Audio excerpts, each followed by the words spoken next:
ഷാജിദ ഷാജിയെ അറിയില്ലേ? അതുപോലെ തന്നെ മസ്റൂറ ഫാത്തിമയുടെ ഉമ്മയായ നെജ്ലയെയും. ഏകദേശം പേരുടെയും അവസ്ഥ ഒരുപോലെ തന്നെയാണ്. ഷാജിദ ഷാജി 5 മക്കളുമായി വലിയ കഷ്ടതയിലാണ് ജീവിച്ചത്. അതുകൊണ്ട് തന്നെ ഷാജിദയെ പലരും ചേർത്ത് പിടിക്കുകയും ആ ഇടയിൽ വലിയ വിവാദങ്ങൾക്ക് ഷാജിദ ഇരയാകുകയും ചെയ്തു.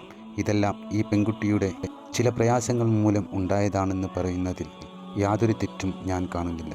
നമ്മുടെ മസ്റൂറ ഫാത്തിമ ആയിടക്ക് ഷാജിദ ഷാജിയെക്കുറിച്ച് ഒരു വീഡിയോ ചെയ്യുകയും അതിനെ നിഷേധിച്ച് ഷാജിദ ഇവരോട് നിങ്ങളുടെ ചാനൽ ഞാൻ പൂട്ടിക്കും എന്നൊക്കെ പറഞ്ഞതും വളരെ വലിയ സങ്കടത്തോടെയാണ് നെജ്ല തൻ്റെ പ്രേക്ഷകരോട് പറഞ്ഞത്.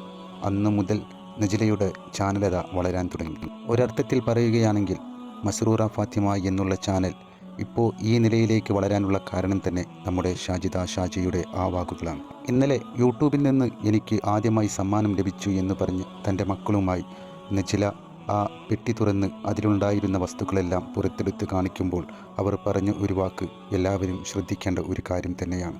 സ്വയം അൽഹംദുലില്ലാ എന്ന് പറഞ്ഞ് അള്ളാഹുവെ സ്തുതിക്കുന്നതോടൊപ്പം തൻ്റെ മക്കളോടും അൽഹംദുലില്ലാ എന്ന് പറയൂ മക്കളെ എന്ന് പറഞ്ഞ നെജ്ലയുടെ വാക്കുകൾ ഓരോ മാതാവും മനസ്സിലാക്കി വെക്കേണ്ടതും തൻ്റെ മക്കളോട് അത്തരത്തിൽ പറയാൻ ആവശ്യപ്പെടേണ്ടതുമാണ്. അവനാണല്ലോ സർവവും പഠിച്ച് പരിപാലിക്കുന്നവൻ, അവനെ തന്നെയാണല്ലോ സർവസ്തുതിയും. അതിനുശേഷം നെജ്ല തൻ്റെ വീട്ടിലേക്ക് പ്രവേശിക്കുന്നതും തൻ്റെ മക്കളുടെ സുന്നത്ത് കല്യാണവുമൊക്കെ കുറിച്ച് ഒരു വീഡിയോ ചെയ്തിരുന്നു. നമ്മുടെ ഷാജിദ ഷാജി ആ വീഡിയോ കമൻറ്റ് ബോക്സിൽ ഒരു കമൻറ്റ് രേഖപ്പെടുത്തിയിട്ടുണ്ട്. അതിൽ ഷാജിദ ഇങ്ങനെയാണ് പറയുന്നത്: നിങ്ങളെ എനിക്കിഷ്ടമാണ്, ഒരു ദേഷ്യമില്ലാട്ടോ, എന്തെങ്കിലും പറഞ്ഞിട്ടുണ്ടെങ്കിൽ എന്നോട് പൊരുത്തപ്പെടണം. ഇങ്ങനെയാണ് ഷാജിദ ഷാജി നെജ്ലയോട് ക്ഷമാപണം നടത്തിയിരിക്കുന്നത്.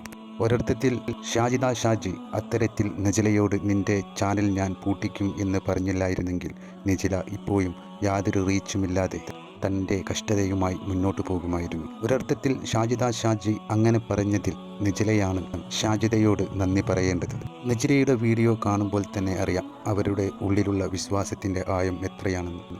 തൻ്റെ ഓരോ വീഡിയോകളിലും അള്ളാഹുവെ നിരന്തരമായി സ്തുതിച്ചുകൊണ്ടിരിക്കുന്ന നെജ്ലയുടെ സർവ്വ കഷ്ടതയും അള്ളാഹു എത്രയും പെട്ടെന്ന് തന്നെ നീക്കിക്കൊടുക്കട്ടെ എന്ന് നമുക്കെല്ലാവർക്കും പ്രാർത്ഥിക്കാം. ഷാജിദ ഷാജിയെ ഒരിക്കലും കുറ്റം പറയല്ലേ. ആ റഹൂഫ് എന്ന് പറയുന്ന വ്യക്തിയുടെ വാക്കുകൾ കേട്ട് ഇവളെ കുറ്റപ്പെടുത്തുന്നവരാണ് യഥാർത്ഥത്തിൽ തെറ്റ് ചെയ്യുന്നത്.